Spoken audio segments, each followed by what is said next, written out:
You are listening to the Green Living Chats podcast, brought to you by EcoAmet Solutions in Ghana. I'm your host, David. Here, we discuss emerging environmental issues in and around the world. We use this platform to promote environmental-related projects. So stick around with us. Here we go.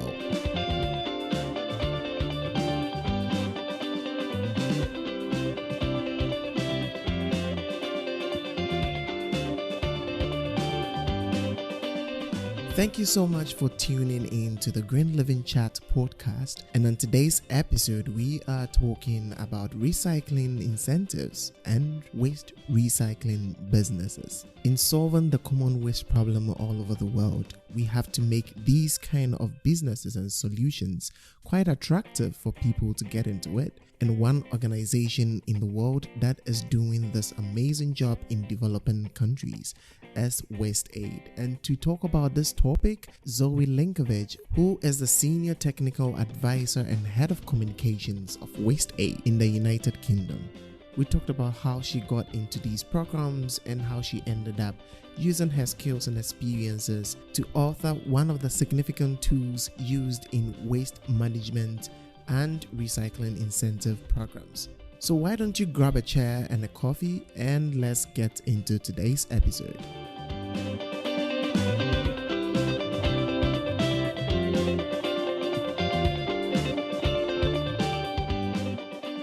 Good morning, Zoe. Thank you so much for joining me on the Green Living Chat. It's really good to see you and to be able to have you on the podcast. Thank you, Zoe, for coming.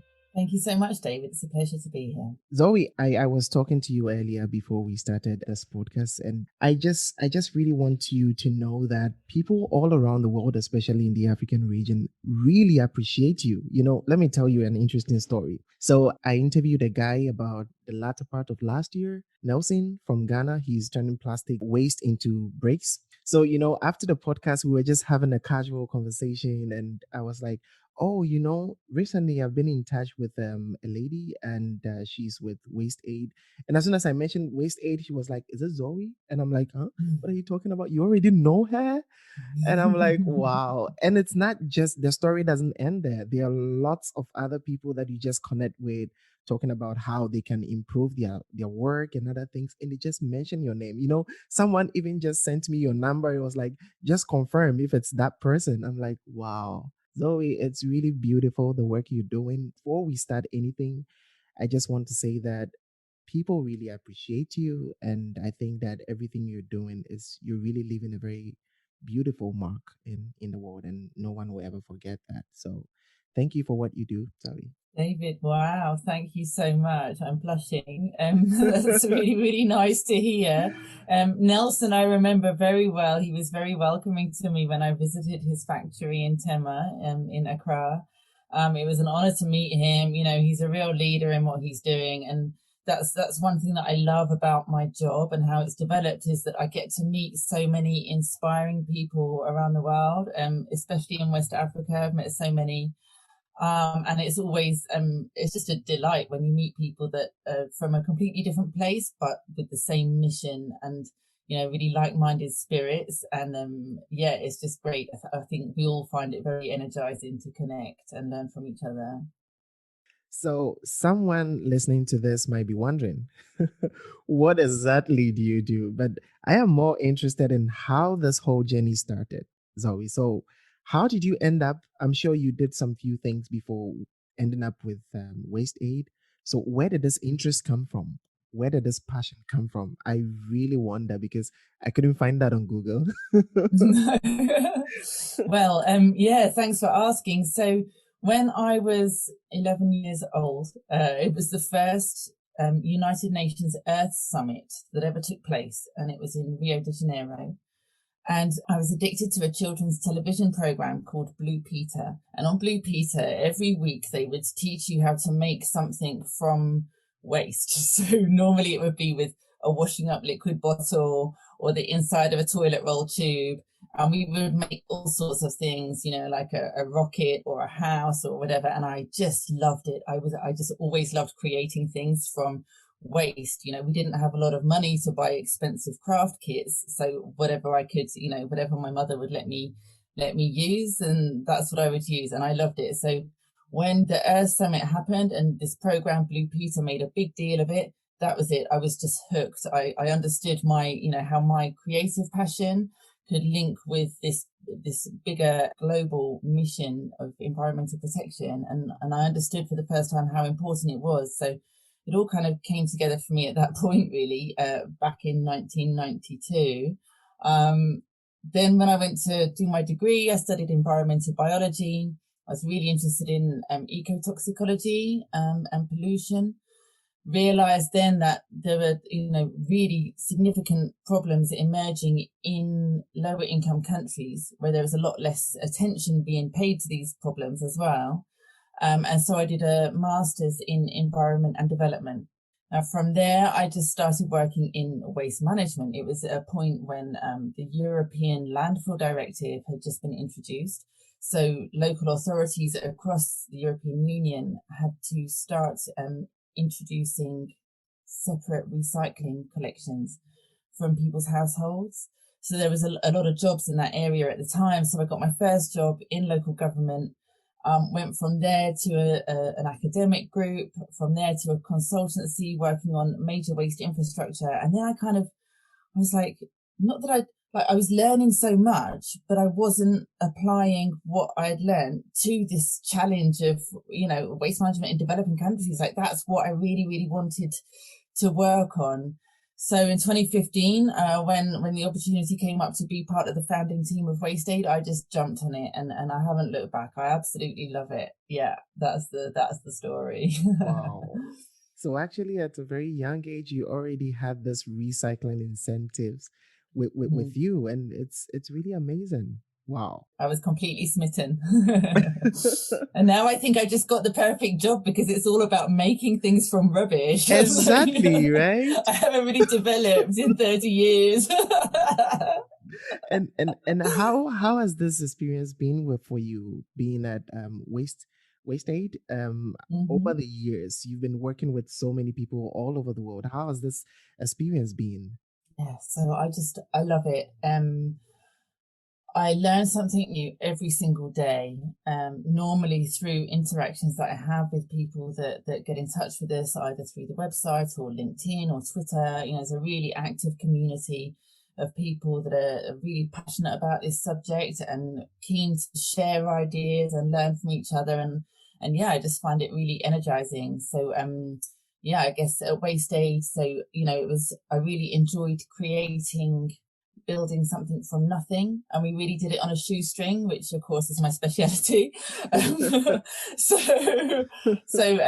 yeah, I guess just kind of building our brand, who we are, getting that, reaching out and building those partnerships and relationships with other like-minded organizations, starting to influence policymakers and decision makers, connecting with corporates that want to help make a positive difference in the world, and bringing it all together. It's a really, really great opportunity, and I'm really, really honored to be able to be a part of it.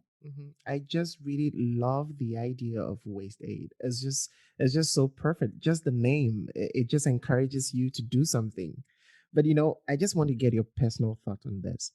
Do you think that we are actually making a change? I mean, with all these ideas, lots of people are getting into these kind of jobs for different reasons. So sometimes I just sit down and just wonder if we are actually making a change, because does the level of pollution and the level of, let's say, environmental management, does it really match what we are doing right now? I'm just trying to say that, are we really making an impact with all these initiatives? It's a really, really good question. I think what gets me out of bed every day is that we need to do more, right? Exactly. So no matter how much we're doing, we need to do more. And, population growth and urbanization and economic development, all of these things result in more and more waste being generated. Yeah. And so our work is ever more urgent. Every day it's more important that we get out there and make more and more impact, right? So it can seem like an overwhelming challenge. Yeah. And like nothing that we do will ever be enough. But I think Exactly. that that's even more incentive to get out there and do as much as we can, right? Exactly. Because if we don't even give it a shot, then we don't stand a chance. That's it. And I think that, I think public awareness is really increasing, especially around solid waste. Plastic pollution in the oceans really got people's attention a few years ago.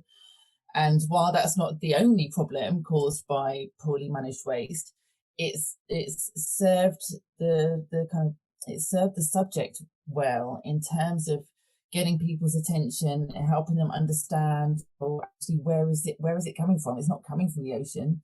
It's not coming from the rivers, it's coming from the land and from the people. And so, that's where the interventions, in my mind, that's where the interventions and the investment really needs to go.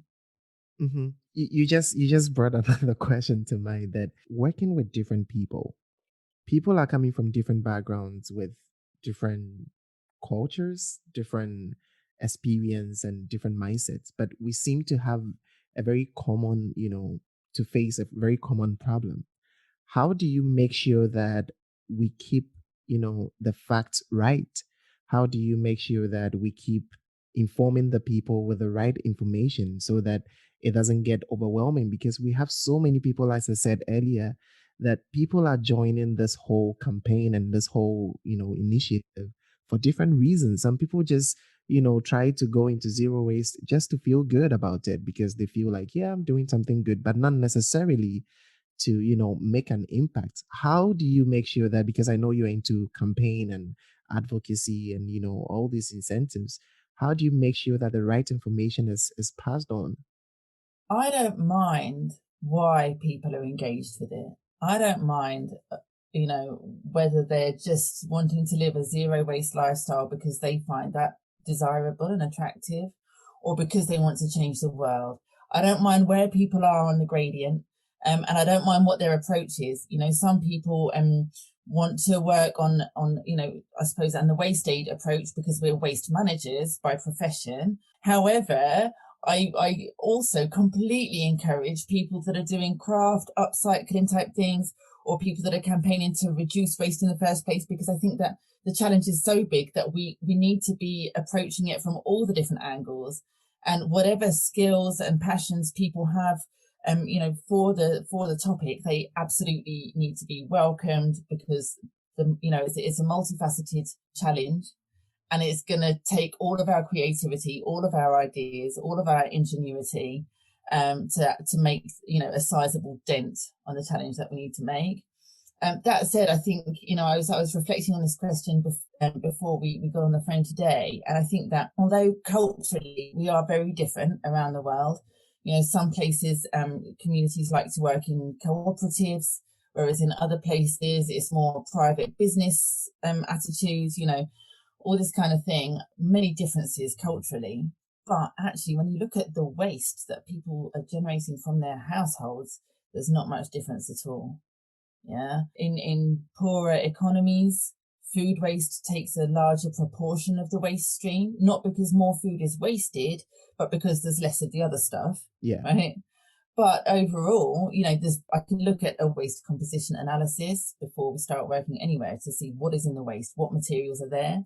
There's never any surprises. It's always the same stuff, We live in a global economy. The packaging companies and the big brands are operating globally.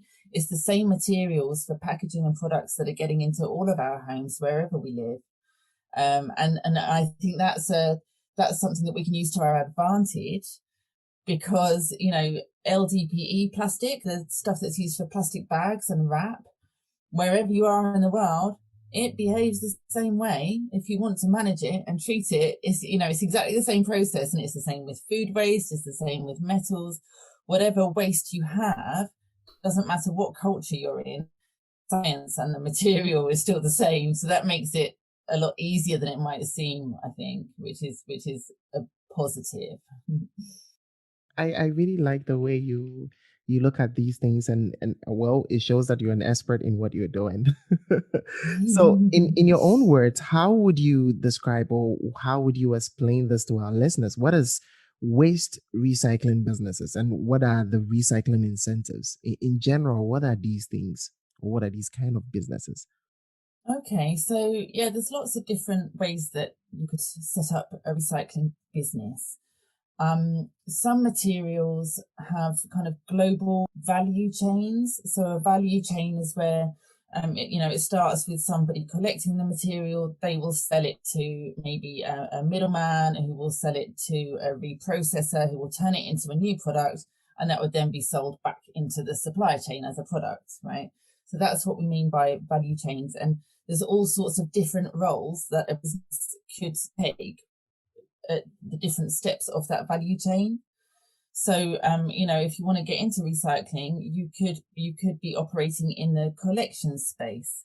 So you're providing a service to householders or to businesses or to government to collect the material, and you want to be collecting it in a way that's what we call clean. And I know the idea of clean waste is a bit sort of contradictory, maybe, Exactly. but yeah, but to train people to separate the different waste materials at the point at which they become a waste. So your food waste all goes into this box, your dry recyclables, so your paper, tins, plastic, whatever, give them a rinse and let them dry, put them into this box. And that way, we can really maximize the value of all of these materials. So that's going to help the local economy. It's going to boost jobs. It's going to provide resources for society. And it's also going to reduce the amount of raw material that we need to extract. That's from forests or from mines or from the ocean.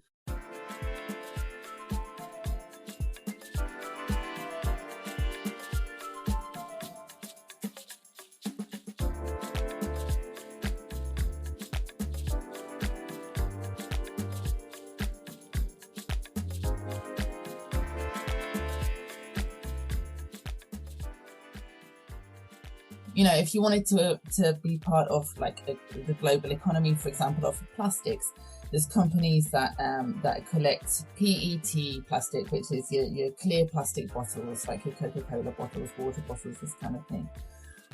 Chip it down and then export it to a country that wants to buy the material, where the washing and reprocessing takes place. It's quite an expensive material to recycle, PET, unfortunately, much more difficult than most of the other plastics. So there's only, certain factories around the world that can actually process it efficiently to make new bottles.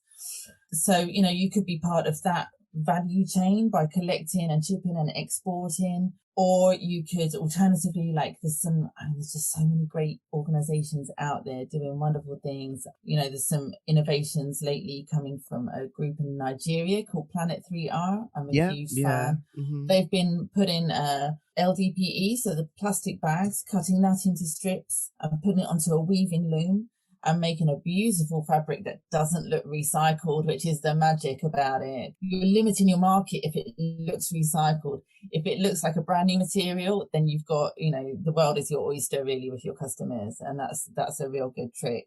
And they've recently started weaving with PET as well. So I haven't seen it yet myself, but I'm really, really excited at what they're doing. And I think and this comes back to, should we be recycling or should we be upcycling? I think there's space for all of it. There's so much waste out there.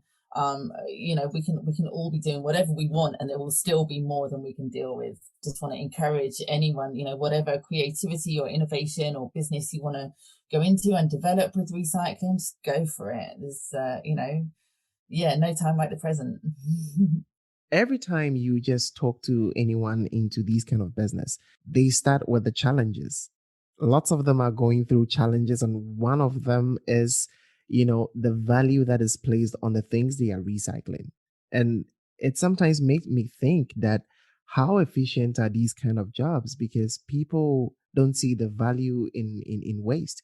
And also the economy is not really supporting these kind of businesses. So, I mean, how do we pay our quota to, circular economy and trying to help in environmental sustainability? What are these challenges in these startups, and what are some of the initiatives we try to put in place to solve these little challenges? Sure, thanks, David. I think it's a really important question. I think that in Europe, where we have very supportive government policies and incentives and targets and goals and fines and all this stuff, it's still a challenge to develop a successful recycling business. Okay. Waste is not gold, I'm afraid to say, and we need to be realistic about our expectations there. There is definitely income to be made from managing waste, but it's low margins. So I think I would say that you need to pick where you're going to be on that gradient. So you can either be dealing in bulk with low value material where you're going to make small margins, but because you're managing a lot of it, you've got enough to make a business. Or you work at the upcycling craft end where you're processing small amounts of material, but you're making a big markup. Right. So I think, and as I said before, there's space for all of the different options, but I think that anybody wanting to go into recycling needs to decide where they're going to be on that and be realistic about what your operational costs are and what your margins are going to be. People that are collecting waste from the streets or from dump sites or whatever, they're providing such a valuable service to society. And I think it's a travesty that at the moment they're normally only paid for the value of that material. Value of the material isn't sufficient, right? And this is a challenge that waste managers have to overcome all over the world. But I really think that waste collectors ought to be paid for their service to society, as well as the market value of the material, because actually the cost of that material as a waste, as an unmanaged waste, the pollution cost to society is much, much greater than actually the material value of the item. And so we need to kind of redress this in economics and how we look at this kind of thing. There was a recent very important economic report came out called the Dasgupta report that identified this as well, that our current economic models are not valuing environmental protection enough. It's difficult to make headway while we're undervaluing the one thing that we all need for our survival, which is a healthy planet, right? So when it comes to collecting and processing waste materials, it's really important that we try to, having those materials separate at the beginning is really important. For example, I've seen lots of projects that are trying to compost food waste, but if that food waste has flexible plastics, quite often there's a lot of plastic bags, plastic film, even polystyrene in it, then your end product is also going to have that stuff in it. And no farmer wants to be spreading that on their land, right?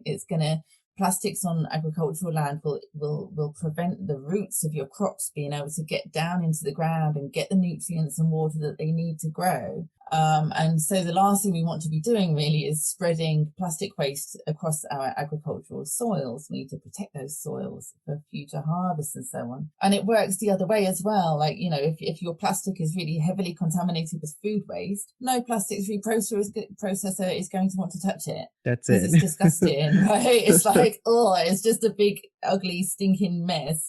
So the magic with waste management is getting that stuff nice and separate and what I would call clean. Yeah. And then you're on the right track. So getting this out of the way, I really want us to talk about WasteAid.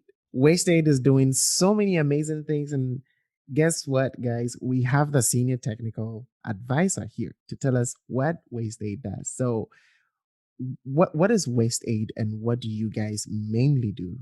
WasteAid is UK-based international non-governmental organisation. We have charitable status, so we can fundraise. I can imagine how many times you have said this. No, it's cool, and it's always a pleasure. So yeah, we're a charity, so we can fundraise from the public. We work with corporate donors as well.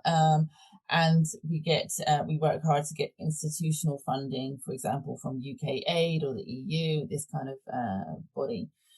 How we work, we partner with established community-based organizations in lower income countries or even middle income countries where there is a lack of waste management systems.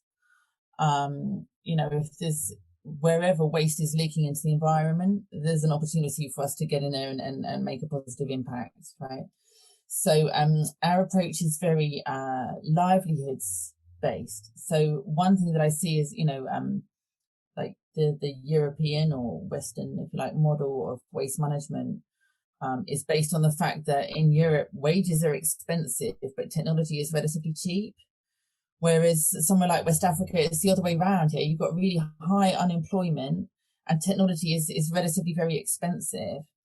So our approach kind of takes that context into account. We're not into high cost, high tech solutions. We're into people first solutions, providing employment, creating decent, dignified livelihood opportunities, making sure that those opportunities are inclusive of women, of people with disabilities, refugees and other vulnerable and marginalized groups. I think waste management by its nature is quite an inclusive sector, kind of because of the stigma around it, meaning that a lot of people just wouldn't want to touch it. But that means that there's more opportunities available for people that aren't worried about that kind of thing and just want to make a living, So I think there's a lot of opportunity there. So yeah, we design our projects to meet various, we would do a needs assessment in the place that we want to work in.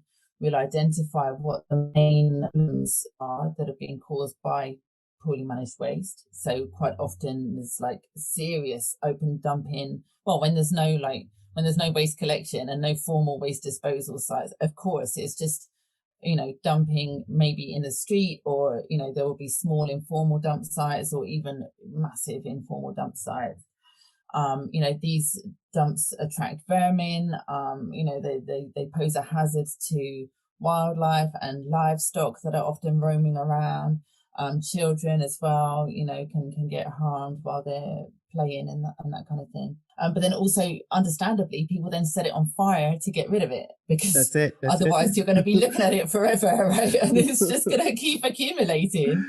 And, a lot of the time people don't appreciate, like, you can't just magic waste away. What are you going to, even in high-tech, waste management systems in Europe, you're still either burying it or burning it, okay, in a sanitary landfill or a highly regulated incinerator, but it's still, we can't shoot it into space. You've got to do something with it. So obviously, waste hierarchy, people, waste reduction is always the best thing to do. It's the most cost effective and sensible thing to do.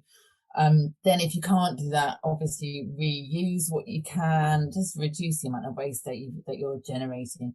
Then once you've got your waste that you can't somehow avoid, make sure you're separating it nicely, get those materials back into those value chains. It's jobs, it's economic opportunity, it's resource, it's, reducing pressure on our forests and oceans and so on. So we're strong on our monitoring and evaluation, making sure that we're really engaging with the people that we're working with, designing the solutions with them so that it's context specific. We know that it's going to work in this culture, in this village or town or city with these waste materials. How are we integrating the project into wider society? So, engaging with other stakeholders like the municipality, local businesses, the existing value chains that might be there for different waste materials, identifying groups that are already supporting vulnerable and marginalized people. So we will work in partnership with them to maximize the benefits of all this resource that we're kind of recovering from the waste stream. Yeah. And then generally doing our best to spread the word. And I'm such an evangelist for the power of waste management for sustainable development. I just think it's a no-brainer personally. So that's kind of our approach, sort of in a nutshell. It's really just amazing how, all these environmental projects are sort of directly related to, social lives and the culture of people everywhere. But, you guys are dealing with a very sensitive aspect of business because, as we just started talking about earlier, all these business, of course, the end product is to be able to get money. And of course, along the way, be able to, protect the environment and contribute to sustainability and all that. How do you choose project A over project B? And what kind of criteria do you look at? I just want you to explain that because I think that everyone has a good idea, but how do you choose a project over the other? And what kind of criteria do you look at? Because I think this will help someone. Thanks, David. No, it's a really, really good question. And I have to say, like, it's a privilege, but it's also a sad thing that we get approached by so many people I wanting can to work with imagine. us. Yes. And we're still quite a small team. So we have a lot of growth to do still until we're able to fulfill our real potential and work at the scale that I know, we have the potential and there is the need for us to do. So yeah, how do we prioritize who we choose to work with and where? I would say, first of all, we always look to work with established organizations. So although passionate individuals are brilliant, but for the sustainability of a project, it's much better if it's an organization that it doesn't need to already be working in waste management, but they need to be embedded in their community. They need to have like a few other projects going on so that they're not going to be completely reliant on this WasteAid partnership, because for the sustainability of their organization as well as ours, we still need to have some independence and then work as strong partners. Okay. Then we would also look at the needs in the area, which, to be fair, isn't that difficult because anywhere that lacks comprehensive waste management has a need, right? But there might be specific issues. For example, if it's a coastal community, like, we're working in Douala in Cameroon. So Douala is a coastal city. There's 4 big rivers come down through, West Africa, join at the Cameroon estuary. This estuary is an internationally important marine biodiversity site. 40% of the population in Cameroon makes some kind of living from that estuary.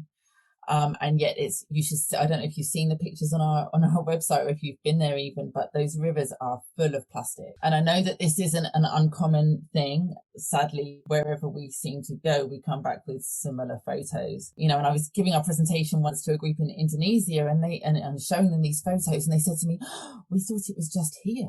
I'm like, "No, dude, it's everywhere." It's like, don't go thinking you're special.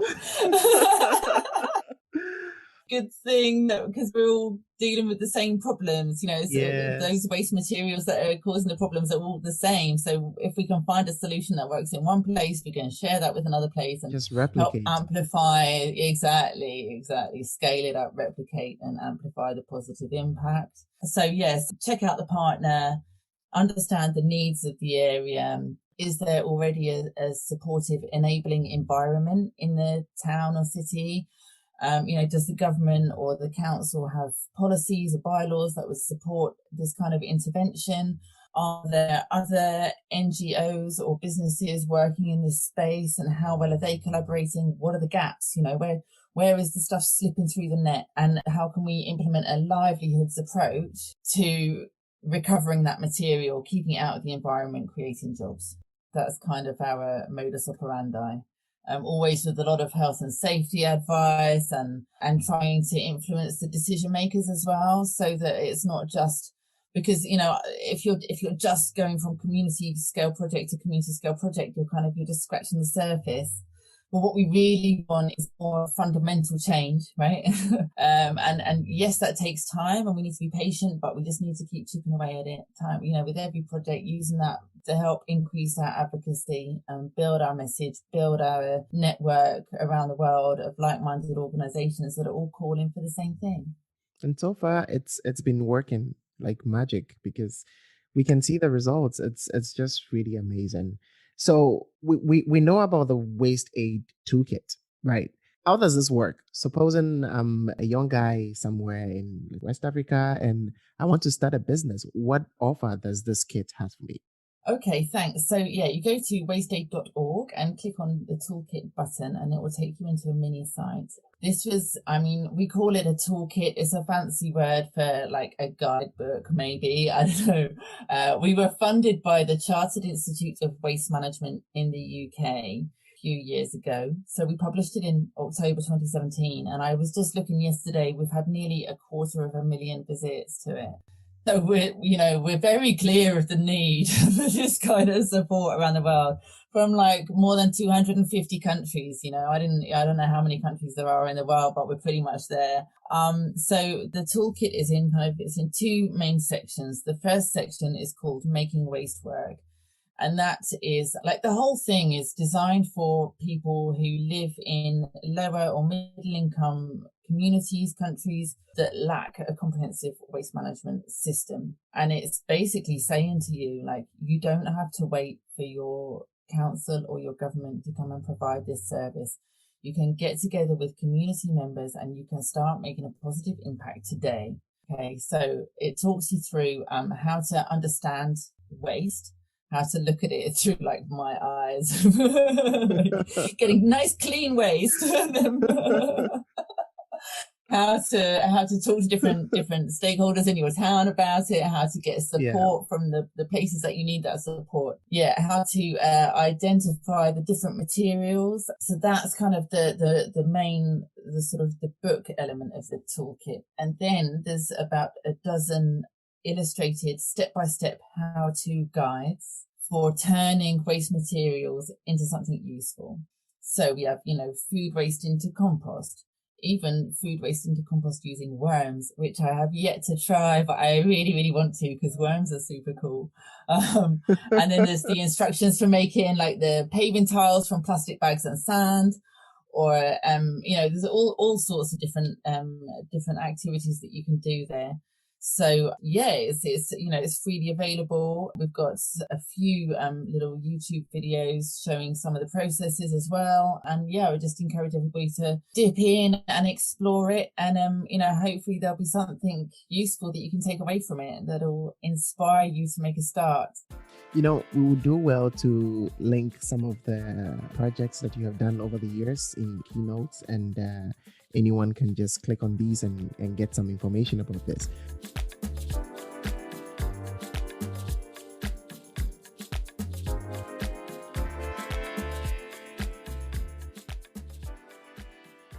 I just want you to tell us about the role of campaign and advocacy, because you talk about this so passionately, but people don't see what is wrong.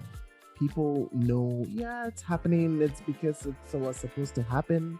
People don't see the essence of, changing our ways, reducing our waste, getting into recycling incentive businesses. What is the role of environmental advocacy and in the campaign in, sustainable management? Okay, well, I think we don't need everybody in the world to feel hugely passionately about it. I get that I'm a bit of an anomaly with that. But I think that it's right to say that everybody in the world would like their children to grow up in a healthy environment, right? Sure. Nobody wants their child to catch a disease or an illness just because we didn't manage to sort out our waste. I mean, honestly, sorting out our waste it's a basic thing. It's not complicated. Okay, it takes some thought and some effort and a bit of investment, but it's so worthwhile. Like back in 2015, there was a report by the International Solid Waste Association and UNEP, the United Nations Environment Programme. And they found that if you operate in a place that's got no waste management system at all, for every dollar that you invest in a waste management system, you get $5 to $10 of value back to society. So whether that's in terms of reduced healthcare costs, reduced flash floods because your drains are not blocked with plastic, improved economy because your livestock aren't dying early because their stomachs are full of plastic, or because you're creating jobs, which means that families can afford to send their kids to school and help develop the economy for future generations as well. I just you don't have to be a passionate deep green environmentalist to recognize the value of waste management. I think individual campaigning or like community campaigning, I do think it's really important. I think there's a really big place for it. For example, like recently when there was this TV documentary, Blue Planet 2 with David Attenborough. Lots of people in the UK saw this. Obviously, David Attenborough is like a national treasure. And so people feel really passionate, where he leads, everybody wants to follow because, he's done such a great job.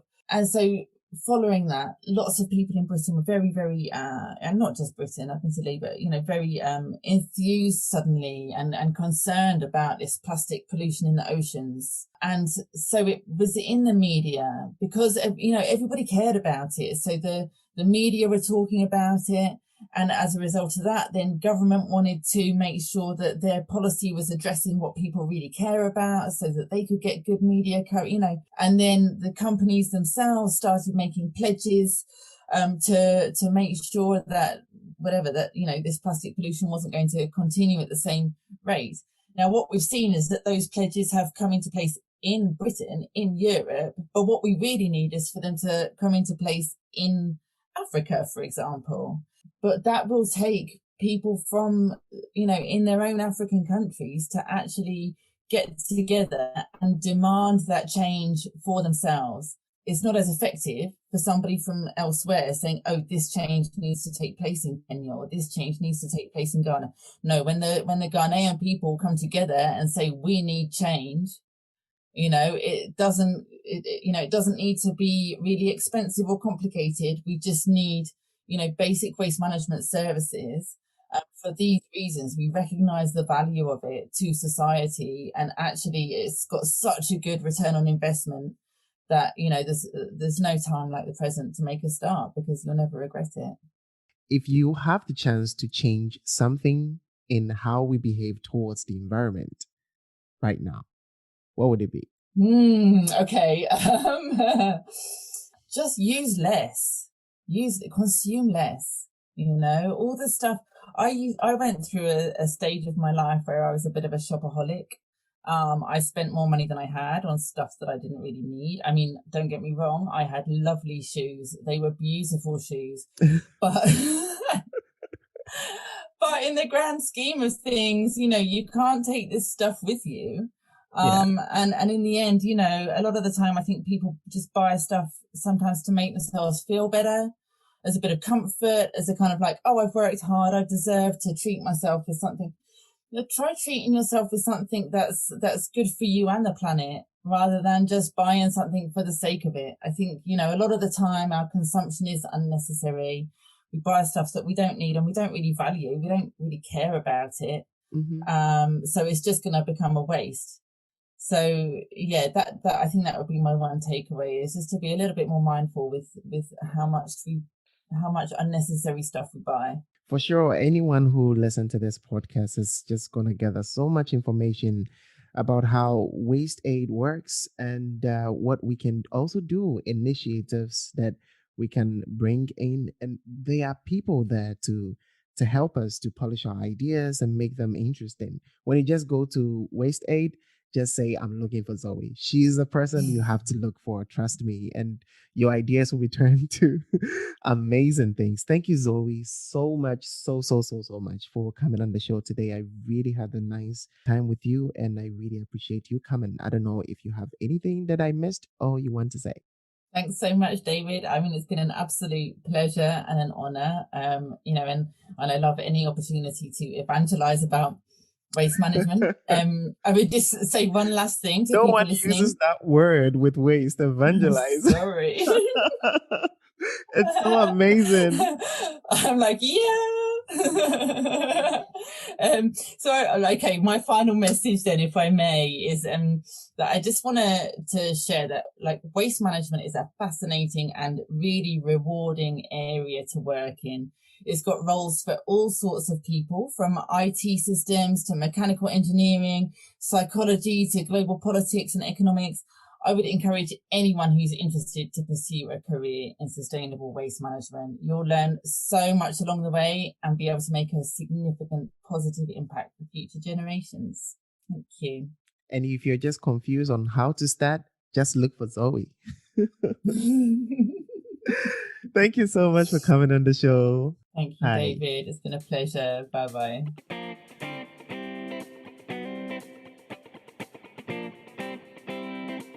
Thank you so much for listening to today's episode. There is a bonus episode coming up soon where Zoe shares stories from her 2 top projects in 2020.